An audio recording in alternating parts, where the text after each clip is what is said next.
Welcome to A9 TV. ముందుగా బులెటిన్ల headlines. భారీ గంజాయి రవాణా ముఠా గుట్టురట్టు. 97 లక్షల విలువైన 194 కేజీల గంజాయి స్వాధీనం.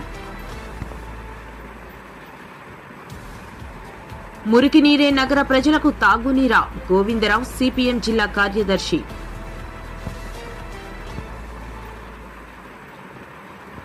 కోట్ల రూపాయల పోర్టు నిధులను ధారాదత్తం చేస్తున్న అవినీతి అధికారులు. ఉమ్మడి శ్రీకాకుళం జిల్లా రేగిణి మండలం పరిధిలోని వండాలపేట గ్రామంలో రాజకీయ ఉద్రిక్తతలు. అనకాపల్లి జిల్లాలో ఏసీబీ అధికారులు భారీగా దాడులు. కూర్మనపాలెం ఎన్టీఆర్ కూడలిలో మాజీ కార్పొరేటర్ లేళ్ల కోటేశ్వరరావు ఆధ్వర్యంలో మెగా రక్తదాన శిబిరాన్ని ఏర్పాటు. భారీ గంజాయి రవాణా ముఠా గుట్టురట్టు. 97 లక్షల విలువైన 194 కేజీల గంజాయి స్వాధీనం. అనకాపల్లి జిల్లా ఎస్పీ తుహిన్ సిన్హా ఐపీఎస్ జిల్లాలో గంజాయి అక్రమ రవాణాపై ఉక్కుపాదం మోపుతున్నారు. ఇందులో భాగంగా బుచ్చయ్యపేట పోలీసులు నిర్వహించిన ఆకస్మిక తనిఖీల్లో భారీగా గంజాయిని తరలిస్తున్న ముఠాను పట్టుకున్నారు. జిల్లా ఎస్పీ కార్యాలయంలో మంగళవారం జరిగిన మీడియా సమావేశంలో ఎస్పీ తుహిన్ సిన్హా మాట్లాడుతూ 11 మే 2026 మధ్యాహ్నం సుమారు 3 గంటల సమయంలో నమ్మదగిన సమాచారం మేరకు ఈగిల్ టీం బుచ్చయ్యపేట ఎస్ఐ తమ సిబ్బందితో కలిసి బంగారుమెట్ట అనకాపల్లి రోడ్డులోని గొన్నవానిపాలెం జంక్షన్ వద్ద వాహనాల తనిఖీ చేపట్టారు. ఆ సమయంలో అనకాపల్లి వైపు వేగంగా వస్తున్న ఒక స్కూటీ, మారుతి సియాజ్ కారులను పోలీసులు అడ్డగించారు. పోలీసులను చూసి నిందితులు తప్పించుకోవడానికి ప్రయత్నించగా తనిఖీ బృందం అప్రమత్తమై కారును చుట్టుముట్టి 3 వ్యక్తులను అదుపులోకి తీసుకున్నామన్నారు. వారి నుండి 97 లక్షల విలువ చేసే 194 కేజీలు గంజాయి, 3 సెల్ ఫోన్లు, ఒక స్కూటీ, మారుతి సియాజ్ కారు స్వాధీనం చేసుకున్నామని చెప్పారు. మా విచారణలో నిందితులు ఒడిశాలోని చిత్రకొండ ప్రాంతం నుండి గంజాయిని సేకరించి కాలిబాట మార్గాల ద్వారా జలంపల్లి గ్రామానికి చేరవేసి అక్కడి నుండి ఢిల్లీకి తరలించేందుకు ప్లాన్ చేశారు. ఈ గంజాయిని కిలో 9,500 రూపాయల చొప్పున ఢిల్లీకి చెందిన స్మగ్లర్ కు విక్రయించేందుకు ఒప్పందం చేసుకున్నట్లు తేలిందన్నారు. ఇందులో ప్రధాన నిందితుడు చీడికాడ మండలం బైలపూడి గ్రామంకు చెందిన గుమ్మాల పేరునాయుడుపై గతంలో 6 గంజాయి రవాణా కేసులున్నాయి. దేవరాపల్లి పోలీస్ స్టేషన్లో సస్పెక్ట్ షీట్ కూడా ఉంది. రెండవ నిందితుడు పెదబైలు మండలం గజ్జెడు గ్రామంకు చెందిన మండిపల్లి సత్తిబాబు. మూడవ నిందితుడు చీడికాడ మండలం బైలుపూడి గ్రామంకు చెందిన car driver Gollavilli Ganesh. Piloting చేస్తున్న 4వ నిందితుడు గొల్లపల్లి గోపి ఢిల్లీ స్మగ్లర్ పరారీలో ఉన్నాడు. అతని కోసం గాలింపు చర్యలు కొనసాగుతున్నాయని చెప్పారు. సమర్థవంతంగా పనిచేసి ముఠాను పట్టుకున్న Anakapalli sub division DSP M Sravani, Kothakota సిఐజీ Koteswararao, Kothakota SI M Srinivas, Buchayyapeta SI A Srinivasarao వారి సిబ్బందిని ఎస్పీగా ప్రత్యేకంగా అభినందించి ప్రశంస పత్రాలు, నగదు, రికార్డులను అందజేశారు. ఏజెన్సీ మార్గాలపై నిఘా మరింత కట్టుదిట్టం చేస్తామని ఈ సందర్భంగా వారు హెచ్చరించారు. ఈరోజు అనకాపల్లి డిస్ట్రిక్ట్ పోలీస్ ఒక సక్సెస్ఫుల్ గాంజా ఇంటర్సెప్షన్ చేయడం జరిగింది. ఈ బుచ్చయ్యపేట పోలీస్ స్టేషన్ లిమిట్స్లో నిన్న గున్నవల్లిపాలెం జంక్షన్ దగ్గర రెగ్యులర్ వెహికల్ చెకింగ్ చేసినప్పుడు సుమారుగా 3 PM ఒక స్కూటీ ఫస్ట్ అక్కడికి వచ్చేసింది. స్టాప్ చేసినప్పుడు అక్కడ నుంచి అది స్కూటీ డ్రైవర్ స్కూటీ వదిలేసి అక్కడ నుంచి పారిపోయారు. అప్పుడు మన వాళ్ళకి కొంచెం డౌట్ వచ్చి వాళ్ళు అంబుష్కి వచ్చేసారు. దెన్ బ్యాక్ సైడ్ నుంచి ఇంకా ఒక Maruti Ciaz car with Delhi registration, DL registration, అదే కూడా వచ్చేసింది. ఈ పోలీస్ చెకింగ్ చూసినప్పుడు వాళ్ళు కూడా కొంచెం స్పీడ్ రిడ్యూస్ చేసుకున్నారు. ఈ పోలీస్ ప్రెజెన్స్ చూసుకున్న తర్వాత అక్కడ నుంచి పారిపోవడానికి ట్రై చేశారు. మన వాళ్ళు including SI Buchayyapeta and the team వాళ్ళని సక్సెస్ఫుల్గానే అప్రిహెండ్ చేసుకున్నారు. అది అయిపోయిన తర్వాత వెహికల్ చెక్ చేస్తే అది డిక్కీలోనే సుమారుగా 195 kgs గాంజా మనకి దొరికింది, వర్త్ 97 lakhs. అప్పుడు 3 మనం అరెస్ట్ కూడా చేయడం జరిగింది. All 3 were transporters and main conspirators in this ganja transportation. ఇందులో accused number 1 Bailapudi village Cheedikada mandal నుంచి ఉన్నారు. అతని మీద ప్రీవియస్లీ ఎన్డీపీఎస్ కేసెస్ కూడా ఉన్నాయి. ఒకటి ఎన్డీపీఎస్ కన్విక్షన్ కేసు కూడా ఉంది. అతనే మెయిన్ మాస్టర్ మైండ్. ఎక్కడ నుంచి ఢిల్లీ వరకు ట్రాన్స్పోర్ట్ చేయడానికి ప్లాన్ చేసుకున్నాడు. అతనికి సపోర్ట్గానే ఇది కార్ డ్రైవర్ ఇంకా ఒక వ్యక్తి బైలపూడి నుంచి అతనికి సపోర్ట్ ఇచ్చారు. మురికి నీరే నగర ప్రజలకు తాగునీరా? గోవిందరావు సిపిఎం జిల్లా కార్యదర్శి. నాగావళి నది జల కాలుష్యాన్ని నివారించాలని, ప్రజల ఆరోగ్యం పరిరక్షించాలని కోరుతూ సిపిఎం పార్టీ ఆధ్వర్యంలో మున్సిపల్ కార్యాలయం వద్ద క్లాప్స్ ధర్నా నిర్వహించారు. ఈ సందర్భంగా వారు మాట్లాడుతూ, ఇది ఎంతవరకు సమంజసమని చెప్పి ఈ రోజు రాష్ట్ర ప్రభుత్వాన్ని మేము ప్రశ్నిస్తున్నాం. ఈ రోజు నాగావళి నది జల కాలుష్యాన్ని నివారించాలని, నగర వాసులు ప్రజా ఆరోగ్యం కాపాడాలని అండర్ గ్రౌండ్ డ్రైనేజ్ సిస్టాన్ని ఏర్పాటు చేసి మురికి నీరుని శుద్ధి చేసి సముద్రానికి పంపించాలని కోరుతూ ఇవాళ శ్రీకాకుళం నగరం మున్సిపల్ కార్యాలయం వద్ద క్లాప్స్ ధర్నా నిర్వహించడం జరిగింది. ఈ ధర్నా కార్యక్రమంలో పాల్గొన్న వాళ్ళకి ముందుగా అభినందనలు తెలియజేస్తున్నాం. ఈ రోజు ఈ శ్రీకాకుళం నగర వాసులు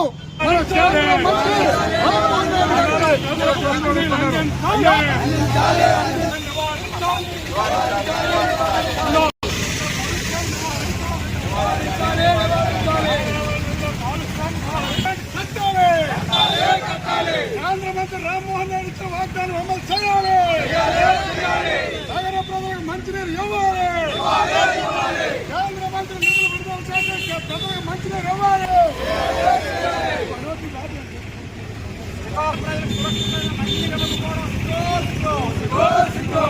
మంత్రి గారు వెంటనే స్పందించాలి. కేంద్ర మంత్రి గారు వెంటనే స్పందించాలి. శ్రీకాకుళం పట్టణ ప్రజలకు సురక్షితంగా మంచినీరు సరఫరా చేయాలి. వెంటనే నిర్మాణం చేయాలి. నాగావళి కాలుష్యాన్ని కాపాడాలి. కేంద్ర మంత్రి జోక్యం చేసుకుని వెంటనే నిర్మాణం చేయాలి.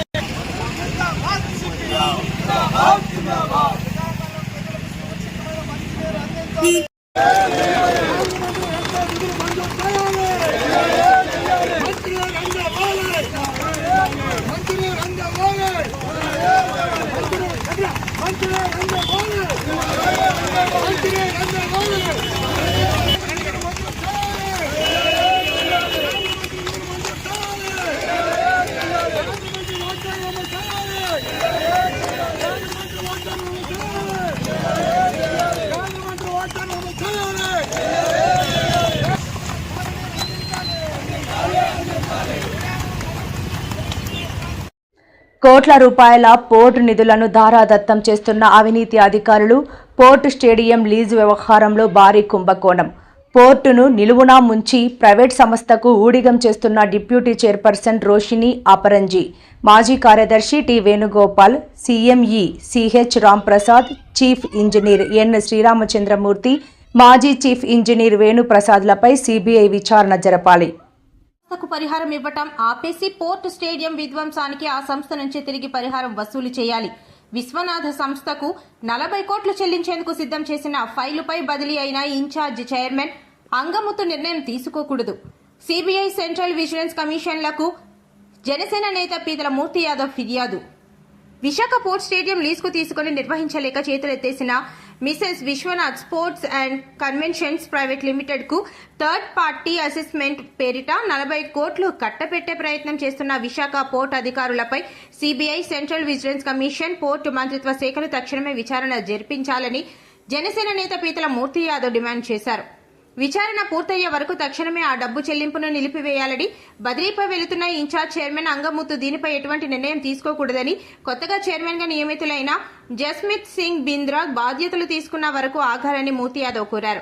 మంగళవారం విశాఖలో మేఘాలయ హోటల్ ఏర్పాటు చేసిన విలేకరుల సమావేశంలో మాట్లాడుతూ, విశ్వనాథ్ స్పోర్ట్స్ సంస్థ యజమాని బొడ్డెటి కాశీ విశ్వనాథం, నరేంద్ర కుమార్లపైన నిబంధనలకు విరుద్ధంగా ఆ సంస్థకి సహకరించిన విశాఖపట్నం పోర్ట్ అథారిటీ అధికారులపైన సిబిఐ విచారణకు జరిపించాలని, విచారణ పూర్తయ్యే వరకు వారిని ఆ బాధ్యత నుంచి తప్పించాలని కోరారు.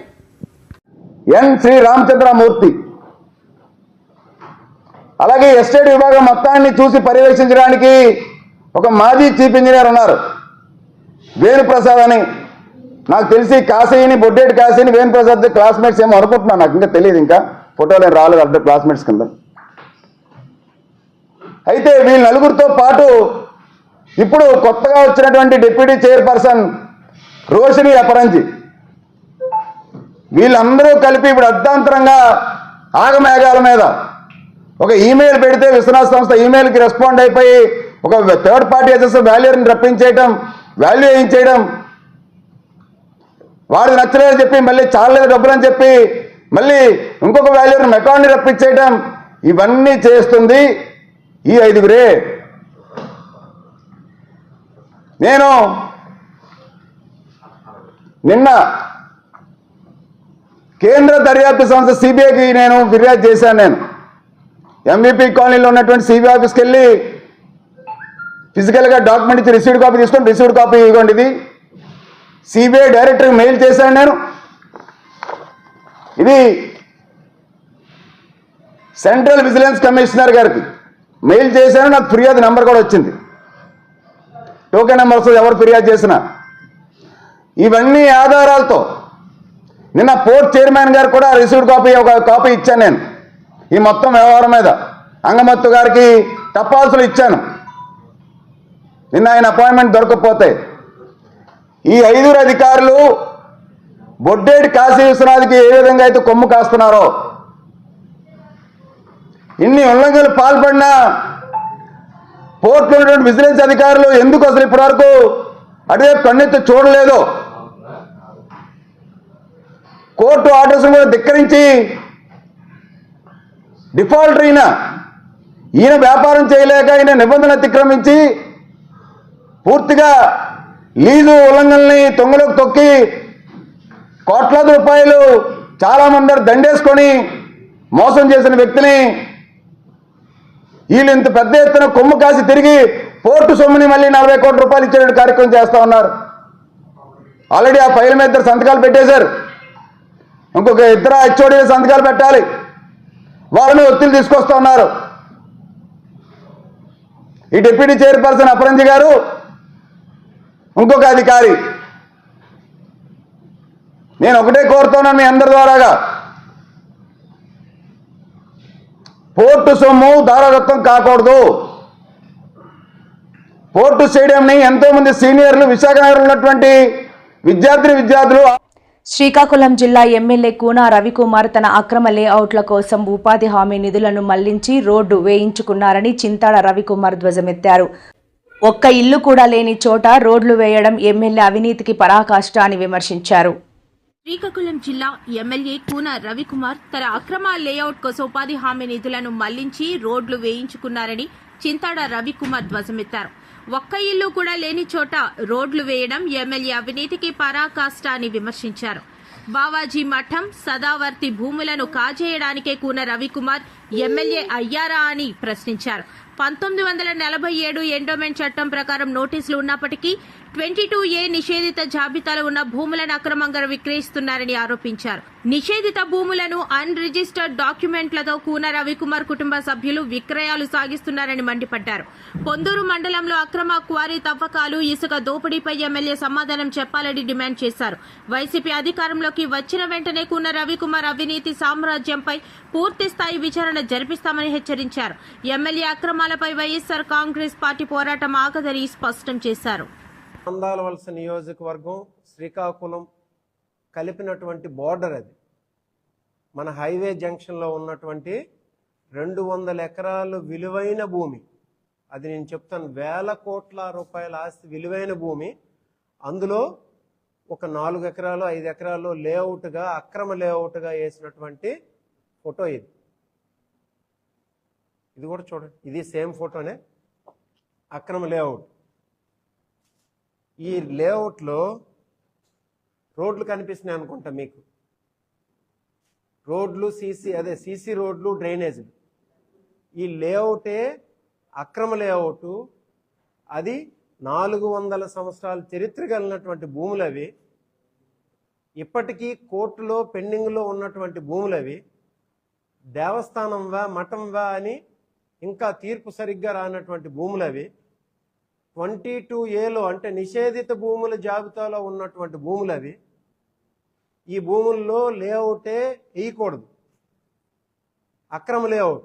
ఈ అక్రమ లేఅవుట్కి 1,45,00,000 రూపాయలు పెట్టి NREGS ద్వారా రోడ్లు వేయించినటువంటి వ్యక్తి మా ఎమ్మెల్యే కోన రవికుమార్ గారు. దాన్ని చూపించేటువంటి పిక్చర్ ఇది. 1,45,00,000 రూపాయలండి ప్రభుత్వ నిధులతో ఇక్కడ రోడ్లు వేశారు. ఒక ఇల్లైనా ఉందా చూడండి. ఈ లేఅవుట్లో ఒక ఇల్లైనా ఉందా చూడండి, వేసినటువంటి లేఅవుట్లో. కొన్ని ఏదైనా ఊరికి ఇది కనెక్టివిటీ ఉండే రోడ్డా ఇది? తన తాలూకా అక్రమ లేఅవుట్కి ప్రభుత్వ నిధులతో రోడ్లనే మంజూరు చేసుకొని వేయించుకున్నాడు. ఇది ఒకటైతే ఈ ఇష్యూని మళ్ళీ క్లియర్గా ఎక్స్ప్లెయిన్ చేస్తాను, ఒక 10 నిమిషాలు ఎక్స్ప్లెయిన్ చేస్తాను. ఇంకా రెండోది ఇది చూడండి. ఇది విఆర్ గూడెం, పొందూరు మండలం విఆర్ గూడెంలో మేము గతంలో కూడా కంప్లైంట్ చేయడం జరిగింది. విఆర్ గూడెంలో సర్వే నంబర్ 135లో ఉన్నటువంటి ఉమ్మడి శ్రీకాకుళం జిల్లా రేగిడి మండలం పరిధిలోని వండాలపేట గ్రామంలో రాజకీయ ఉద్రిక్తతలు చోటు చేసుకున్నాయి. వైసీపీకి చెందిన సర్పంచ్ కుటుంబంపై కూటమి సభ్యులు దాడికి పాల్పడ్డారని బాధిత కుటుంబ సభ్యులు ఆరోపించారు. బాధితుల వివరాల ప్రకారం గ్రామంలో నిన్న రాత్రి వైఎస్ఆర్ కార్యకర్తల మీద, నాయకుల మీద టీడీపీ గూండాలు అమానుష్యంగా ప్రవర్తించిన తీరు కానీ, దాడిని కానీ మేము ముక్తకంఠంగా ఖండిస్తున్నాం. ప్రజాస్వామ్యంలో హింసకు తావులేదు అని ఎన్నిసార్లు చెప్పినా సరే చెవిటివాడి చెవిలో శంఖం ఊదినట్టుగానే ఉంది ఈ యొక్క కూటమి చెందిన నాయకులకు కానీ, వాళ్ళ యొక్క కార్యకర్తలకు కానీ. ఇక్కడ మనం గుర్తుపెట్టుకోవాల్సింది రెండు విషయాలు. అధికారం అనేది ఎప్పటికీ శాశ్వతం కాదు. ఒకసారి మీరుండొచ్చు, మేముండొచ్చు. రెండవది, ఏదైనా మనం ప్రజల్లో చిరకాలం చిరస్మరణీయంగా ఉండిపోవాలి అని అంటే మనం చేసిన మంచే మనల్ని నిలబెడుతుంది, కానీ ఇలాంటి సంఘటనలు కాదు. ఈ సందర్భంగా మీకు ఒకటే చెప్తున్నాను, చివరికి మహిళలను కూడా చూడకుండా నిన్న రాత్రి అర్ధరాత్రి ఇళ్లల్లో దూరి మహిళలను కానీ, అక్కడున్న ముసలి వాళ్ళని కానీ, నాయకులను కానీ మీరు ఇలా దాడి చేయడం అనేది ఎంతవరకు కరెక్ట్ ఒకసారి ఆలోచన చేయండి. ముఖ్యంగా మనం ఉమ్మడి శ్రీకాకుళం జిల్లా ఎప్పుడూ కూడాను హింస అనేది మనకి చాలా అరుదు. కానీ ఈ కూటమి ప్రభుత్వం అధికారంలోకి వచ్చిన దగ్గర నుండి ఇలాంటి సంఘటనలను మరలా జరుగుతూనే ఉన్నాయి. దీనికి బాధ్యత వహించాల్సిందిగా కూటమి నాయకుల్ని నేను ఈ సందర్భంగా కోరుతున్నాను. మీరు ఈరోజు చేసే ప్రతి హింసకి, ప్రతి తప్పుడు పనికి కూడాను తర్వాత బదులు చెప్పాల్సిన అవసరం ఉంటుంది. రానున్నది వైఎస్ఆర్ కాంగ్రెస్ పార్టీ ప్రభుత్వాన్ని ఒక్కసారి గుర్తుపెట్టుకోండి. ఇలాంటివి ఇక్కడతో మీరు ఆపితే అంత మంచిగా ఉంటుంది. మీరేమన్నా ప్రజలకు ఏమన్నా చేయాలి అని అనుకుంటే మేమందరం మీతో ముందుకు వస్తాం, కలిసి వెళ్దాం, ప్రజలకు మంచి చేద్దాం. అంతేకాని ఇలాంటి హింసను ప్రోత్సహించడం కానీ, హింసను ఇలా మీరు చూపించడం కానీ చేస్తే దీని పరిణామాలు తీవ్రంగా ఉంటాయి. ముఖ్యంగా పోలీసులకు కూడా ఒకటే చెప్తున్నాను, మీరు ప్రభుత్వానికి సంబంధించిన ఉద్యోగులు, మీరు ఎటువైపు కూడా, మా పార్టీ కాదు అటువైపు కాదు, న్యాయం ఎటు ఉందో అటువైపు కొమ్ము కాయండి.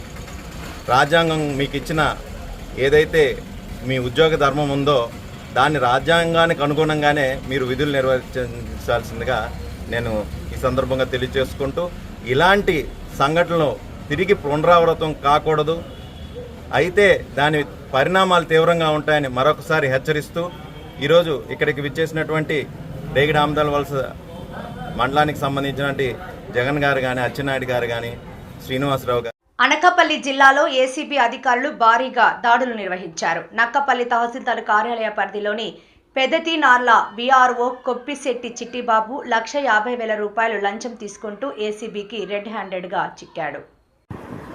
అనకాపల్లి జిల్లాలో ఏసీబీ అధికారులు భారీగా దాడులు నిర్వహించారు. నక్కపల్లి తహసీల్దార్ కార్యాలయ పరిధిలోని పెదతీనార్ల వీఆర్ఓ కొప్పిశెట్టి చిట్టిబాబు 1,50,000 రూపాయలు లంచం తీసుకుంటూ ఏసీబీకి రెడ్ హ్యాండెడ్గా చిక్కాడు. ముక్క శ్రీను అనే రైతు భూమి మ్యూటేషన్ పాస్ బుక్ కోసం 3 సంవత్సరాలుగా తిరుగుతుండగా పని చేయడానికి 1,50,000 రూపాయలు డిమాండ్ చేస్తున్నట్లు సమాచారం. బాధితుడి ఫిర్యాదు మేరకు విశాఖ ఎయిర్పోర్ట్ వద్ద లంచం తీసుకుంటున్న సమయంలో ఏసీబీ అధికారులు చిట్టిబాబును పట్టుకున్నారు. డీఎస్పీ రమణమూర్తి నేతృత్వంలో కేసు నమోదు చేసి నిందితుడిని ఏసీబీ కోర్టులో హాజరుపరచనున్నట్లు అధికారులు తెలిపారు.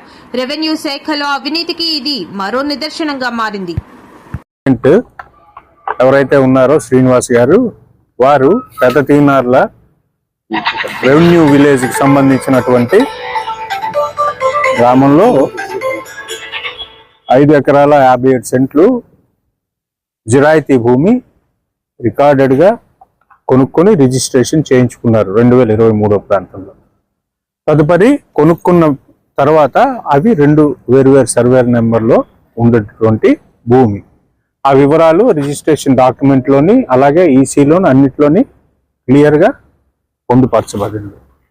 తదుపరి ఏంటంటే అతను మ్యుటేషన్కి చేసుకున్నప్పుడు ఆ మ్యుటేషన్లో 2 సర్వే నెంబర్లో 1 సర్వే నెంబర్కి సంబంధించిన మాత్రమే మ్యుటేషన్ జరిగింది, రెండోది జరగలేదు.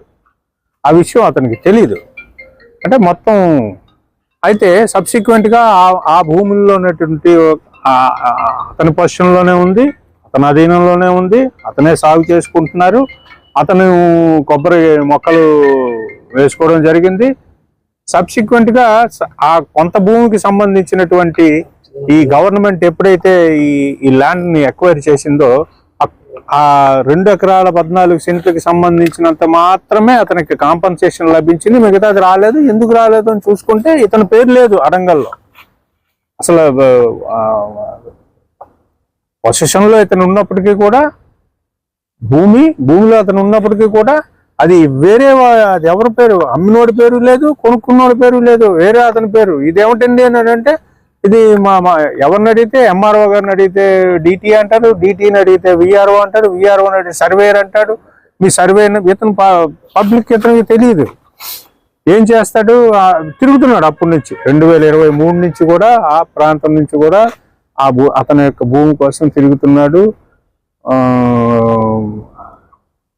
దాంతో వీళ్ళు ఇతన్ని చూసి లక్షలు లంచాలు అడగడం మొదలెట్టాడు. దాంతో ఇతను విసుగు చెంది ఈ సదరు విఆర్ఓ ఎవరైతే ఉన్నారో గత ఎన్నో సంవత్సరాల నుంచి అదే ఊర్లో పాతుకుపోయినటువంటి కొప్పిశెట్టి చిట్టిబాబు ఈ విఆర్ఓ చాలా హ్యూజ్ అమౌంట్స్ డిమాండ్ చేయడం జరిగింది. సబ్సిక్వెంట్గా ఇతను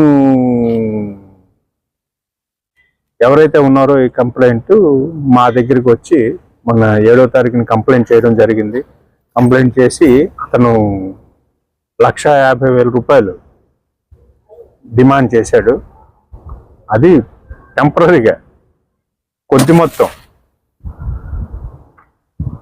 అతనికి లంచం ఇవ్వడం ఇష్టం లేక మాకు రిపోర్ట్ చేయడం జరిగింది 8వ తారీఖుని. రిపోర్ట్ చేసిన తర్వాత మేము కేసుగా నమోదు చేసుకుని ఈరోజు అతను విశాఖపట్నంలో ఎయిర్పోర్ట్కి సమీప ప్రాంతంలో నేను వస్తాను, అక్కడికి వచ్చి నాకు డబ్బులు ఇవ్వండి నేను తీసుకుంటాను అంటే మేము అక్కడ మాటు వేసి సదరు విఆర్ఓకి కంప్లైంట్ డబ్బులు ఇస్తుండగా రెడ్ హ్యాండెడ్గా లంచం తీసుకుంటుండగా ఆ విఆర్ఓని పట్టుకోవడం జరిగింది. అతని దగ్గర ఉండేటువంటి 1,50,000 రూపాయల నగదును కూడా స్వాధీనపరుచుకొని ఆ రికార్డ్స్ వెరిఫికేషన్ మొత్తం అన్నీ కూడా ఇక్కడ మన నక్కపల్లి ఎంఆర్ఓ తహసీల్దార్ గారి ఆఫీస్లో ఉన్నాయని చెప్తే ఇక్కడికి మేము వచ్చి ఇక్కడ మేము ఫర్దర్ ప్రొసీడింగ్స్ కండక్ట్ చేస్తున్నాం. జీవీఎంసీ 86వ వార్డు కూర్మానపాలెం ఎన్టీఆర్ కూడలిలో మాజీ కార్పొరేటర్ లేల్లా కోటేశ్వరరావు ఆధ్వర్యంలో మెగా రక్తదాన శిబిరాన్ని ఏర్పాటు చేశారు. గాజువాక ఎమ్మెల్యే పల్లా శ్రీనివాసరావు పుట్టినరోజును పురస్కరించుకుని లయన్స్ బ్లడ్ బ్యాంక్ సౌజన్యంతో శిబిరం ఏర్పాటు చేయగా అనేక మంది స్వచ్ఛందంగా రక్తదానం చేయడానికి ముందుకు వచ్చారు. వీరందరినీ కోటేశ్వరరావు ప్రత్యేకంగా అభినందించారు. అనంతరం ఆయన మాట్లాడుతూ పల్లా గొప్ప నాయకుడని, కల్మషం లేని మంచి మనసున్న నేతగా అభివర్ణించారు. భవిష్యత్తులో కూడా ఆయన మరిన్ని పదవులను అధిరోహించాలని ఆకాంక్షించారు. గాజువాక నియోజకవర్గం నేడు దినదినాభివృద్ధి చెందుతుంది అంటే అందుకు పల్లా శ్రీనివాసరావు చేస్తున్న కృషే కారణమన్నారు. ఆయన ఇలాంటి పుట్టినరోజు వేడుకలు మరిన్ని జరుపుకోవాలని, ఆ భగవంతుడు ఆయురారోగ్యాలు ప్రసాదించాలని కోరుకుంటున్నట్టు తెలిపారు. ఈ కార్యక్రమంలో కూటమి నాయకులు సోంబాబు, లక్ష్మి, లయన్స్ క్లబ్ ప్రతినిధులు పాల్గొన్నారు. తెలుగుదేశం పార్టీ రాష్ట్ర అధ్యక్షులు గాజువాక నియోజకవర్గ శాసనసభ్యులు పల్లా శ్రీనివాస్ గారి పుట్టినరోజు సందర్భంగా 86వ వార్డులో ఎన్టీఆర్ జంక్షన్లో మెగా రక్తదాన శిబిరం పెట్టడం జరిగింది. దాని కార్యకర్తలు, నాయకులు, ప్రజలు అందరూ కూడా ఉవ్వెత్తున రక్తదానం చేస్తున్నారు. కాబట్టి ఈ రక్తదానం అనేది ఎందుకంటే స్పెషల్గా పెట్టడం జరిగింది. అతని తాలూకా ఉద్దేశాలన్నీ కూడా ప్రజలందరూ బాగుండాలనే ఒక ఆలోచనతో ఉంటారు కాబట్టి ప్రజలందరికీ ఏ ఆపద వచ్చినా నా బ్లడ్ పనికొస్తుంది, నేను చేసిన రోజు నా పుట్టినరోజు తీసిన బ్లడ్ పనికొస్తుందని ఒక ఆలోచన విధానం ఆయనలో ఉంది కాబట్టి ఆయన అందరికీ సహాయం చేస్తారు. కాబట్టి ఈ ఆలోచన రావటం వెనువెంటనే మా కార్యకర్తలు, నాయకులు, మా వార్డు ప్రజలందరూ కూడా ఉవ్వెత్తున ఈ రక్తదాన శిబిరంలో పాల్గొని ఈ మెగా రక్తదాన శిబిరాన్ని సద్వినియోగం చేసుకుంటున్నామని చెప్పి తెలియపరుస్తున్నాను. అలాగే లయన్స్ క్లబ్ వారు కూడా ఈరోజు మాకు సహకరించి ఆ లయన్స్ క్లబ్ వాళ్ళు కూడా మీరు పిలవగానే వచ్చి ఈ లయన్స్ తాలూకా అలవాట్లన్నీ కూడా ఇక్కడ చెప్పడం కూడా జరుగుతుంది. వాళ్ళు కూడా ఈ సందర్భంగా వాళ్ళకు కూడా ప్రత్యేకమైన ధన్యవాదాలు. కాబట్టి ఇలాంటి పుట్టినరోజు ఎన్నో చేసుకోవాలని చెప్పి పల్లాసేని గారు ఇంకా ఎన్నో చేసుకోవాలని, ఇంకా మంచి మంచి పదవులు అలంకరించాలని చెప్పి కోరుకుంటూ సెలవు తీసుకుంటున్నాం.